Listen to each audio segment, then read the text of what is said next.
Hello, welcome to another session. My name is Tanya Davis, and this session is Common Functions of Behavior Part 2. As a reminder, this training program is based on the RBT Task List 2nd edition and is designed to meet the 40-hour training requirement for RBT certification. The program is offered independent of the BACB. As a quick reminder, why do our students engage in problem behavior? And the answer is because the consequences they receive after engaging in problem behavior are reinforcing or strengthening that problem behavior, regardless of age or regardless of the type or topography of problem behavior a student is engaging in. If your student continues to engage in that behavior across time, then we know without a doubt that that problem behavior is being reinforced. So let's review the various ways that problem behaviors can be reinforced, also known as the possible functions of problem behavior. So problem behavior will occur for one of two reasons: to access a consequence, or to escape or avoid some type of situation, context, or activity. When we refer to problem behavior that accesses a consequence, this is positively reinforced problem behavior. That is, when the problem behavior occurs, something is added to the situation for that student. So we have positive reinforcement. On the other hand, problem behavior that is maintained by escape or avoidance, we call negatively reinforced problem behavior. And that is when the student engages in that problem behavior, they are able to escape or avoid an activity, a task, a context, or a situation. So let's go back to those things that a student may access by engaging in problem behavior. Our common consequences are accessing attention, and we call those problem behaviors attention maintained. Accessing tangibles, and we call those problem behaviors that persist in order to access tangibles, tangible maintained.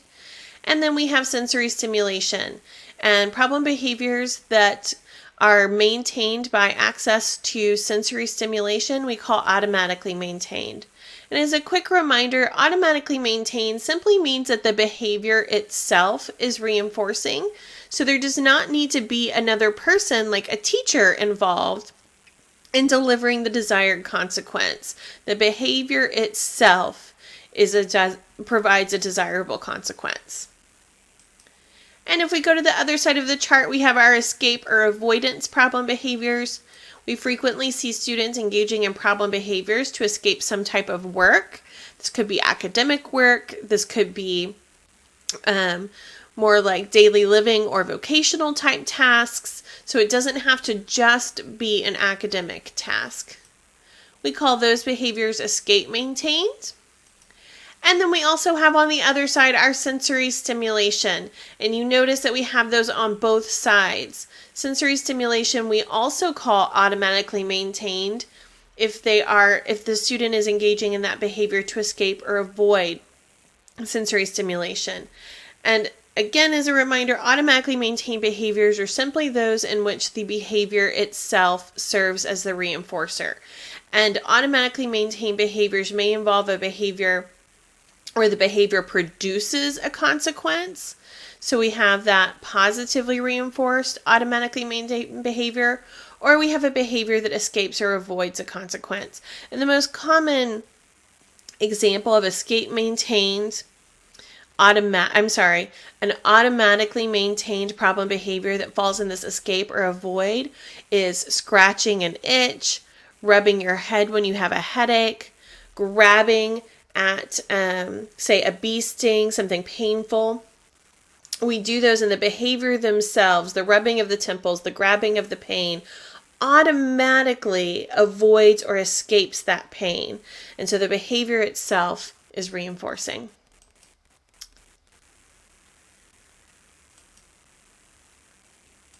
So when we put those common functions together under positive reinforcement, we have attention, maintain problem behavior, tangible maintain problem behavior, and automatic reinforcement.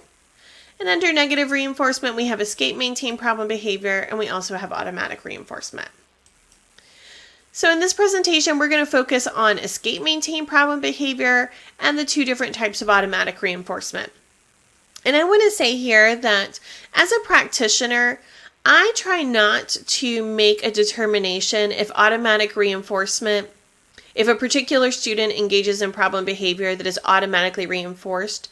I don't try to make the distinction if that behavior is allowing that student to access sensory stimulation or escape or avoid sensory stimulation, simply because that's a very difficult thing to do. So if we can make a pretty strong conclusion that a behavior is reinforcing in and of itself, therefore it's automatic reinforcement, I personally don't recommend that we try to dig deeper to see if that automatic reinforcement is positive reinforcement or negative reinforcement, because it simply does not change the types of interventions that we would implement. So I just don't see a need to be able to make that distinction between the two types of automatic reinforcement. Okay, so let's talk about escape maintain problem behavior. There are some telltale signs of escape maintain problem behavior. Students who engage in escape maintain problem behavior frequently engage in problem behavior when they're asked to do something. They're asked to do some type of work, and this is a trigger for problem behavior. Or the student receives a break when he's engaged in the problem behavior. And many teachers say, well, I would never give my student a break when he engages in problem behavior, but it actually occurs quite a bit. So the student is misbehaving during a group task or activity, and the teacher requires that student to leave the task, perhaps in a timeout type situation, or just has the student removed to keep the other students on task. So we do see teachers delivering breaks when they didn't realize that they were giving the student a break from an undesired activity. Now, as a reminder, these are signs of the possibility of an escape maintain problem behavior, but these by themselves are not enough to make a definitive conclusion about your student's problem behavior. You need to work with professionals at your district or on your campus to put together a team to collaboratively conduct a thorough functional behavior assessment before you all can determine with certainty the function of a behavior. So here are some examples of some likely escape maintain problem behavior. We have a student destroying her work materials. That might be a good sign that the work materials are aversive. Now I'm going to play another video for you. And I want you to be looking for what signs indicate to you that this little girl's head-turning behavior is escape maintained. I just want you to be thinking about what clues jump out at you that her head-turning or attempts to leave the area may be escape maintained. Big bite, Sophie. Bite time. Let's go, babes. You could do it. So this is behavioral. This is just total like avoidance and just. Is it too big? You can tell me make it smaller, please. Hold on, mommy. Look at it. Sophie, you gotta sit down, babe. Too big? Sophie, it's too big. You can say, okay, but turn this way. Then we say, Then let's say okay. No. Okay. Sit down. Come here. Sit down.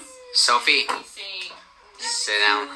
say it's too Sophie, big. look at and it. then Say I'll it's say too big. I want a smaller piece, please. Okay, look, then we can work with this one. This one's almost the same. How about that one? Sit. Not on your knees.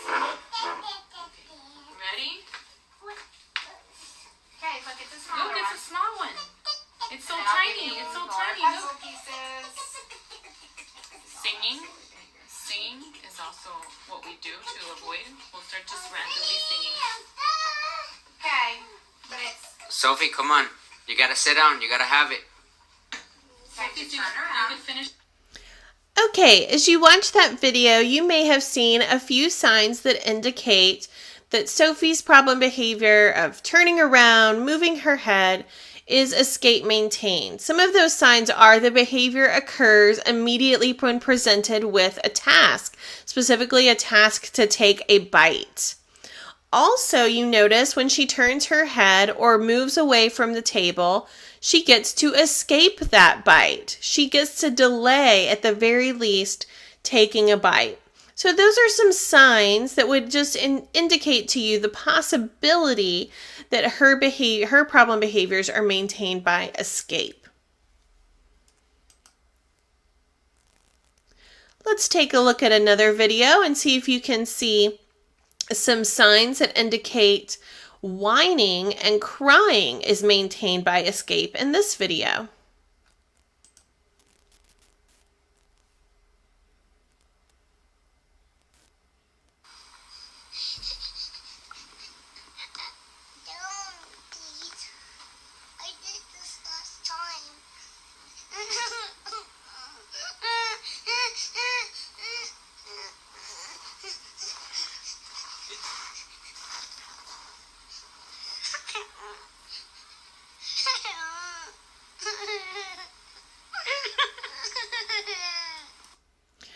Okay, so that was a short video, but here are some signs that indicate that whining and crying may be maintained by escape.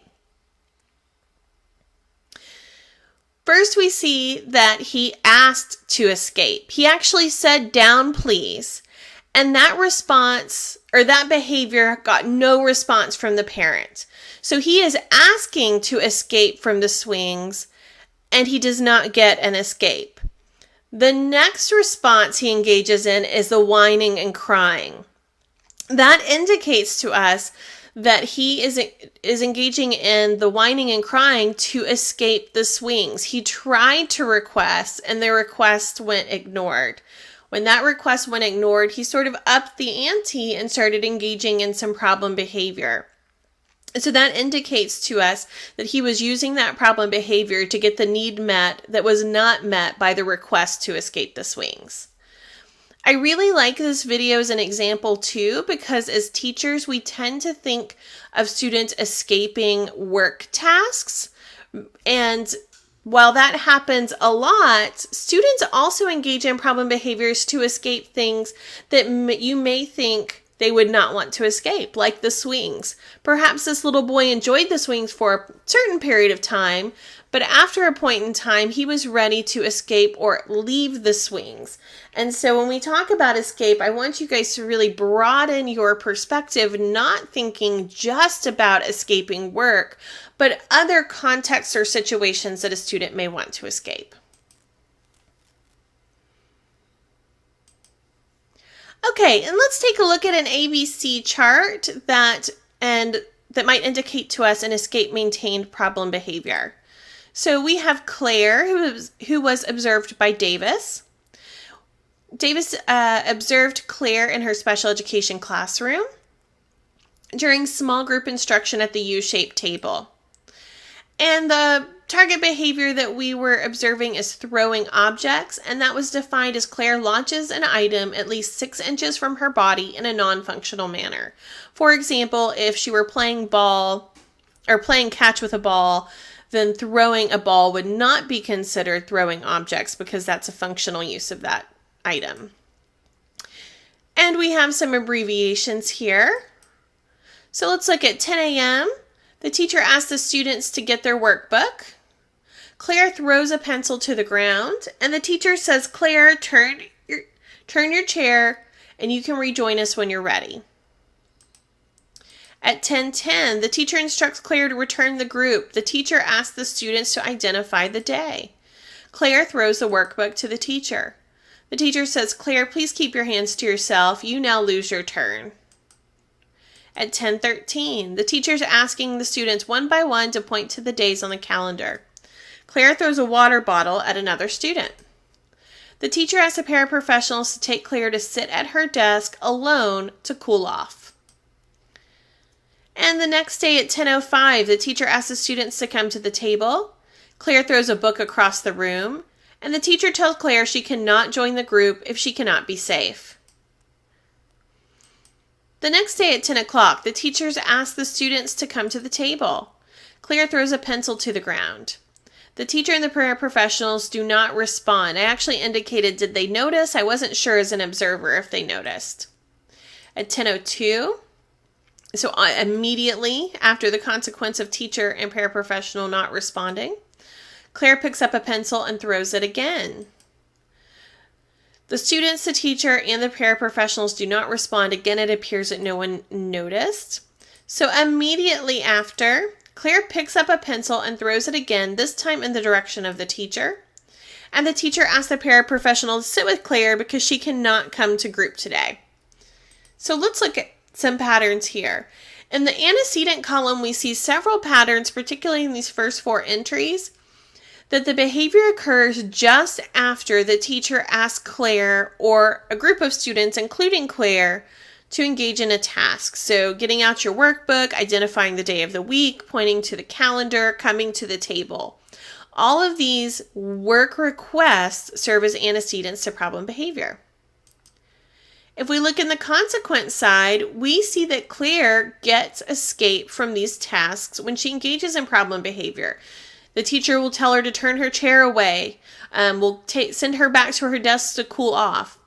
We'll tell Claire that she loses her turn at the calendar whenever Claire engages in these problem behaviors. Certainly the teacher does not intend to reinforce Claire's problem behavior, but perhaps without realizing it, the teacher's actually giving Claire short escapes or short breaks from work when Claire engages in her throwing behavior. Here at the bottom, we have a really interesting pattern where Claire engages in throwing 3 times in a row very, very quickly. What's interesting is the first 2 times Claire throws a pencil, there was no response from anyone. And then the 3rd time, she seemed to up the intensity of the problem behavior. She threw it in the direction of the teacher. And that did result in a consequence where the teacher asked a paraprofessional to go sit with Claire because Claire was no longer allowed to attend group if she were throwing pencils. So what we see here is the possibility of an extinction burst. In that first example, where she threw the pencil, did not get a response. Then she threw again and did not get a response. Then she increased the intensity by throwing it at the teacher. That could be an example of an extinction burst here. So just because we have 2 entries at 10 and 10:02 on this final observation day, in which the teacher did not provide Claire with a break in response to throwing, does not mean we need to rule out that Claire's throwing is for escape, is to access escape from work. But we might need to look at this holistically and see when Claire throws a pencil and does not get a break, she continues in that behavior and even increases its intensity until she does access a break. So here are a few tips. If you have a student who you have conducted a thorough FBA with the help of professionals on your at your district or on your campus, and you have concluded that your student's problem behavior is maintained by escape, here are some tips for how you can prevent escape-maintained problem behavior. First, you can modify the work, and there's a lot of ways we can modify the work.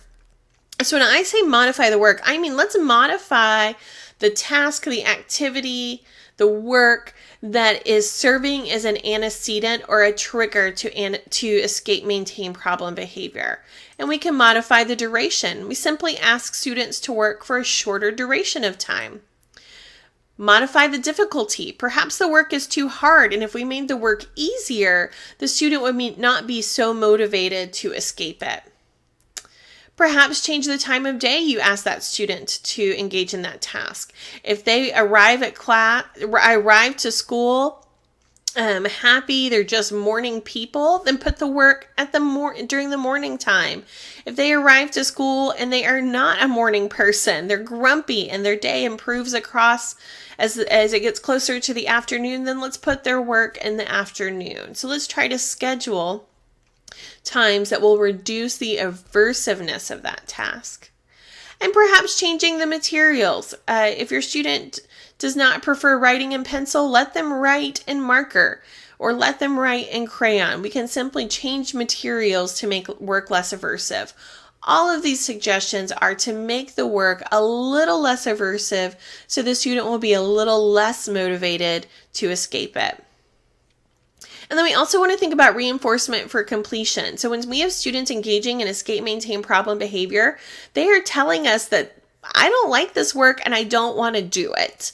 And so in order to motivate or to change that perception of work, we want to ensure that we have really quality reinforcement for when they do complete the work.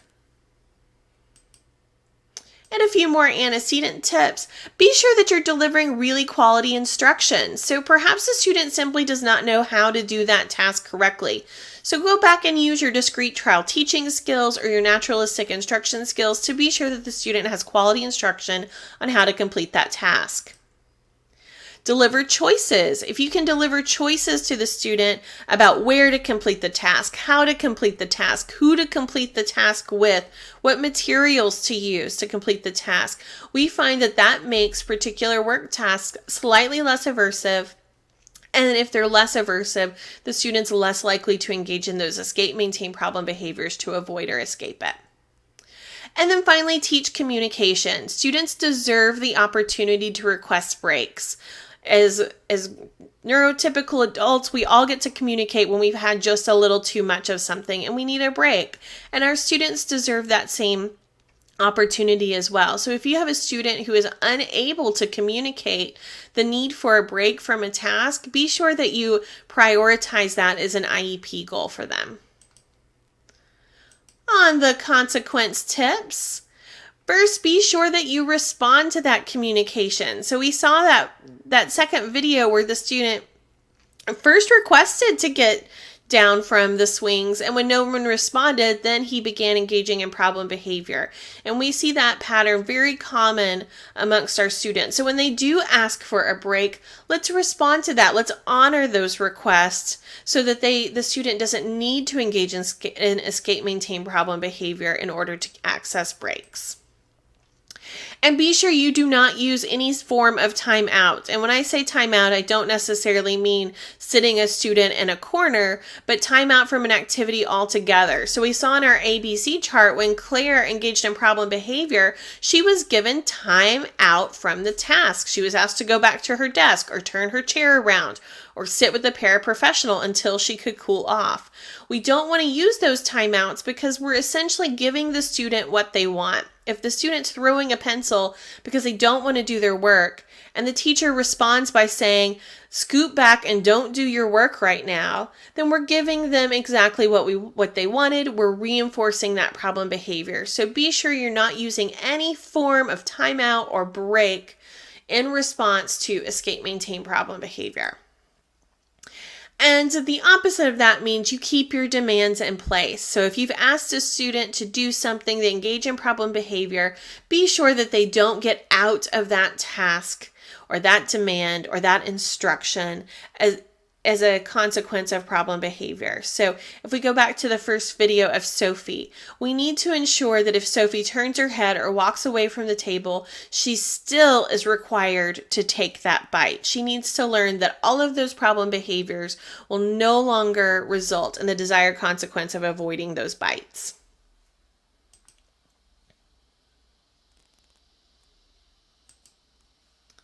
Okay, so now let's take a look at the automatically maintain problem behavior.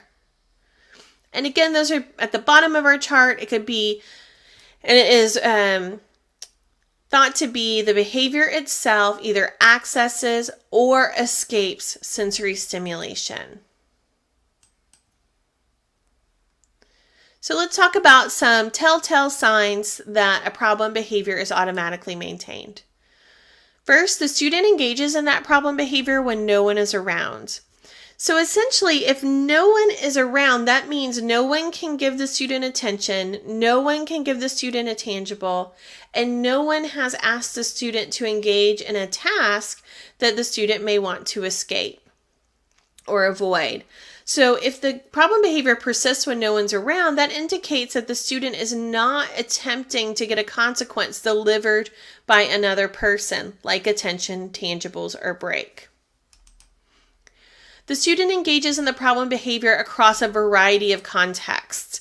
So in other words, we don't really see any antecedent patterns. We don't see in automatically maintained problem behavior that the student engages in that problem behavior when he or she does not have much attention, or when he has a lot of attention. We actually just don't see any patterns at all. Similarly, we don't see any patterns of that problem behavior when the student doesn't have their favorite toys or does have their favorite toys, or is asked to do some work or not asked to do some work. So we see the problem behavior persisting across a lot of situations in a variety of contexts. And finally, the behavior does not appear to serve a purpose. And so what I mean by that is you're observing this behavior. You cannot figure out why the student is doing that. What purpose does that particular behavior serve for that student? If that's difficult for you to answer, then it's likely that the behavior is automatically maintained. So I'm going to watch a couple of videos of problem behavior that have some telltale signs of automatically maintained. So when you're watching these videos, I want you to think about, what am I observing that communicates to me the likelihood that these problem behaviors are automatically maintained? And so you're going to see in this first video a lot of movement with her hands. And so I want you to watch that hand movement and try to come up with some indicators that that hand movement is automatically maintained.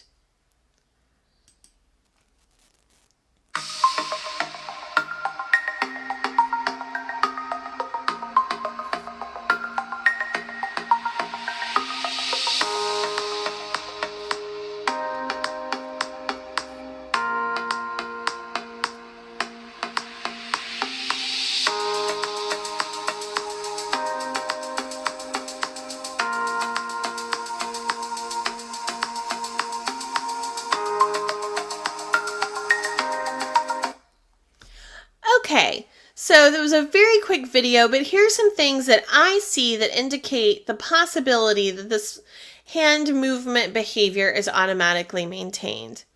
One, there is very unlikely that it's escape maintained. She's not being asked to do any task or activity at all. She's really free to do whatever she wishes. And so we can sort of rule out the likelihood of escape maintained.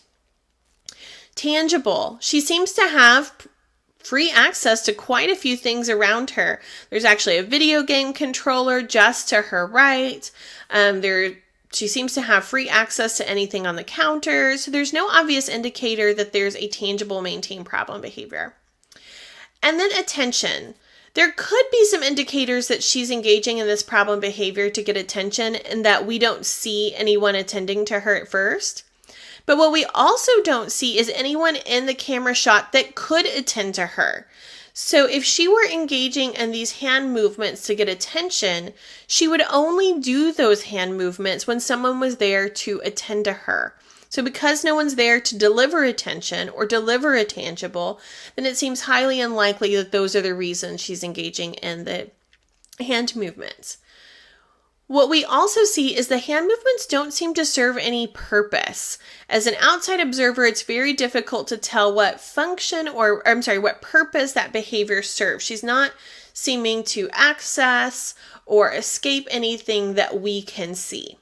So that indicates that perhaps the hand movements are in and of themselves are allowing her to access some sort of sensory stimulation or escape or avoid some type of sensory stimulation. And that's why I personally don't recommend trying to make the distinction between automatically maintained behavior that seeks sensory stimulation or avoids sensory stimulation, because it's very, very difficult to make that distinction. And in the end, it doesn't change our recommendations for intervention. I want to point out quickly that the top of this video actually has the term stimming behavior. And you hear the word stimming as because of this automatic function. So automatically maintained problem behavior is thought to produce sensory stimulation or escape sensory stimulation.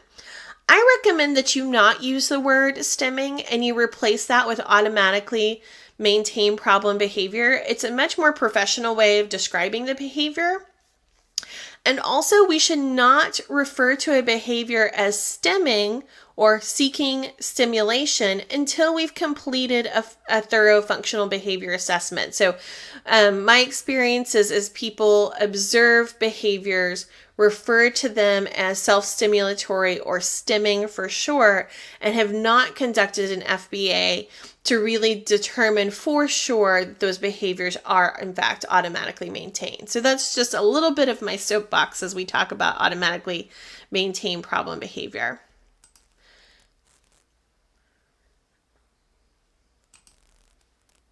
Okay, and let's observe one more video, and same thing, I just want you to be looking for signs that the behavior could be automatically maintained.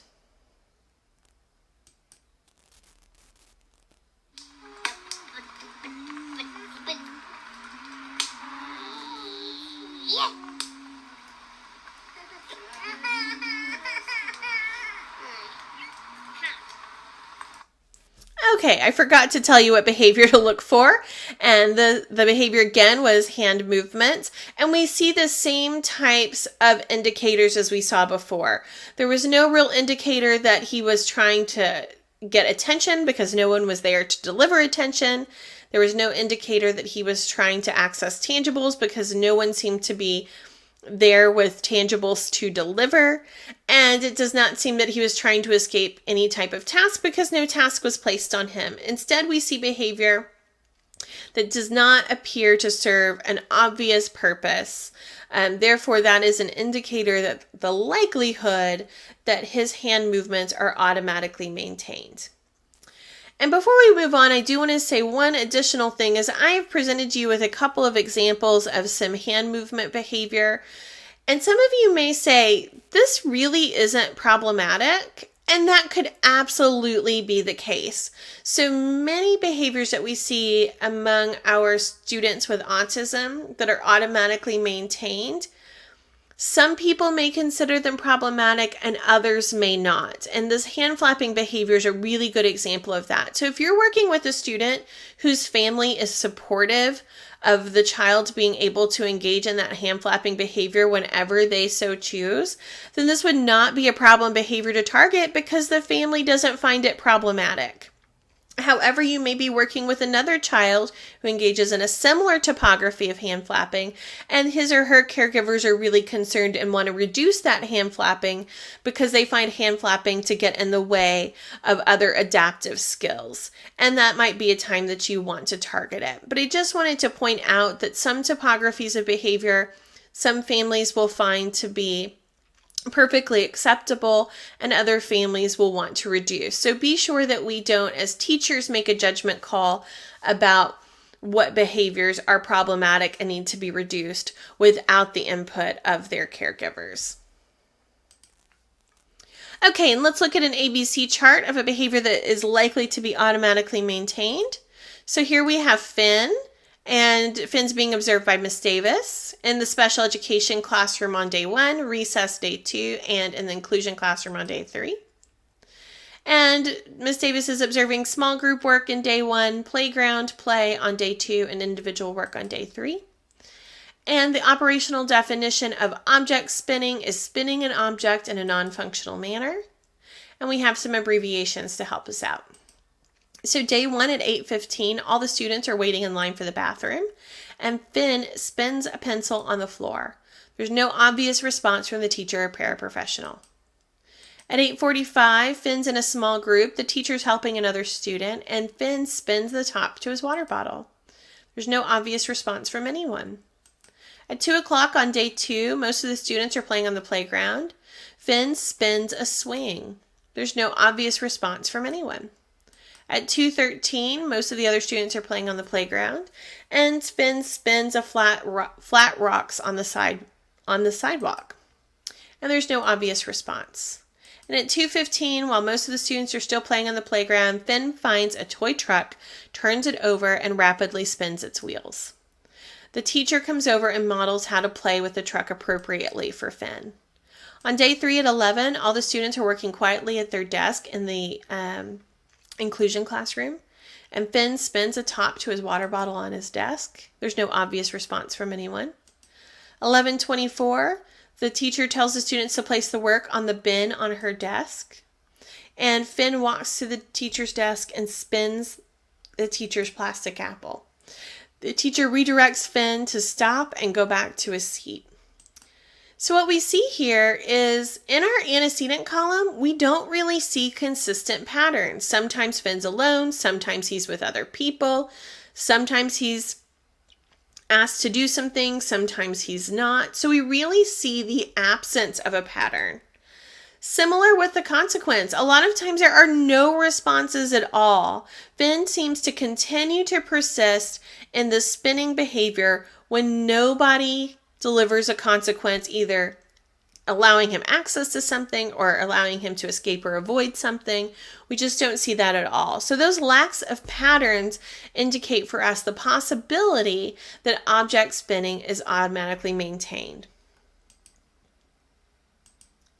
And a few tips on the antecedent side to reduce automatically maintained behavior is to enrich the environment. Be sure that your students have plenty of activities to engage with. They have sufficient toys for downtime, activities for downtime. We really want the environment to be rich with things to do. And we want to teach our students appropriate play and leisure skills. If the student has developed appropriate play, then we might see a decrease in automatically maintained behaviors. An example of this is Finn's ABC chart. He turns the toy trucks over and spins the wheels. If someone teaches him how to play appropriately with that truck, that he can use that truck in an appropriate way during his leisure time, then we may see a reduced level of object spinning. On the consequence side, utilize differential reinforcement of other behavior, which you are learning in other workshops here. This is a really excellent intervention to reduce automatically maintained problem behavior. As a final reminder, do not assume a function. We've given you some signs or indicators of potential functions, but in order to have a conclusion about a function of problem behavior, you need a thorough functional behavior assessment, and that needs to be conducted by a team of individuals. And along with that note for a team, be sure that you get help. Conducting a thorough FBA requires years of training and expertise, so be sure to reach out to those professionals at your school who've had that type of experience and training.